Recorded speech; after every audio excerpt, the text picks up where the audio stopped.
சமையல் கலைஞர் மாதம்பட்டி ரங்கராஜ் ஜாய் கிறிசல்டாவுடன் இரண்டாவது திருமணம் செய்ததாகவும் ஜாய் 6 மாதம் கர்ப்பமா இருப்பதாக தகவல் வெளியானுச்சு.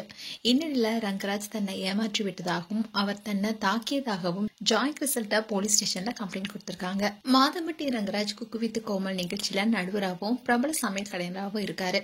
இவருக்கு ஏற்கனவே திருமணமாகி ஸ்ருதி என்ற மனைவியும் 2 மகன்களும் இருக்காங்க.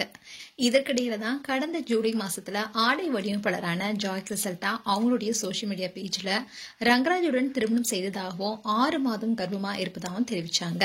இந்த போஸ்ட் அப்ப பெரிய சர்ச்சையை ஏற்படுத்தினுச்சு. ஏற்கனவே முதல் மனைவி ஸ்ருதி இருக்கிற நிலையில மற்றொரு பெண்ணோட ஒன்றா இருக்கிற தகவல் பரபரப்பை ஏற்படுத்தினுச்சு. இதை தொடர்ந்து ஜூலை 26 அன்னைக்கு ஜாய் கிறிசல்டா அவங்களுடைய இன்ஸ்டாகிராம்ல கோயில்ல மாதம்பட்டி ரங்கராஜுடன் இருக்கிற போட்டோஸை ஷேர் பண்ணாங்க. அதோட மிஸ்டர் அண்ட் மிஸ்ஸஸ் ரங்கராஜ்னு கேப்ஷன் கொடுத்திருந்தாங்க.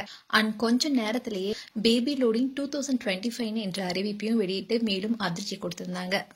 அதே நேரத்துல முதல் மனைவி ஸ்ருதி அவங்களுடைய இன்ஸ்டாகிராம்ல இருந்து மாதம்பட்டி ரங்கராஜ் வைஃப் என்ற பயோவை மாத்தாம அமைதியா இருக்காங்க. இந்நிலையில மாதம்பட்டி ரங்கராஜ் அவருடைய முதல் மனைவியோட திருமண நிகழ்வுல கலந்து கொண்டாரு.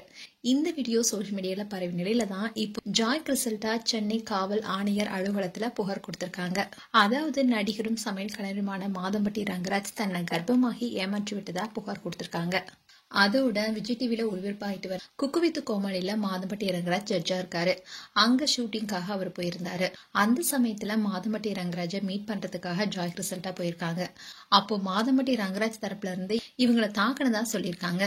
அதோட சென்னை கோவில்ல வச்சு என்ன திருமணம் செஞ்சுக்கிட்டு இப்ப நான் 7 மாதம் கர்ப்பமா இருக்கும் போதே மாதம்பட்டி ரங்கராஜ் தன்னை கர்ப்பமாக்கி ஏமாற்றி விட்டதா ஜாய் கிறிசல்டா இப்ப போலீஸ் ஸ்டேஷன்ல புகார் கொடுத்திருக்காங்க. அந்த விஷயம் தான் இப்ப பேசும் பொருளா இருக்கு. மேலும் உங்களுடைய கருத்துக்களை கமெண்ட் செக்ஷன் சொல்லுங்க. இது போன்ற வீடியோஸை பார்க்க நியூஸ் தமிழ் கிட்ஸ் சேனலை சப்ஸ்கிரைப் பண்ணுங்க. மறக்காம நோட்டிபிகேஷன் பட்டனை கிளிக் பண்ணுங்க.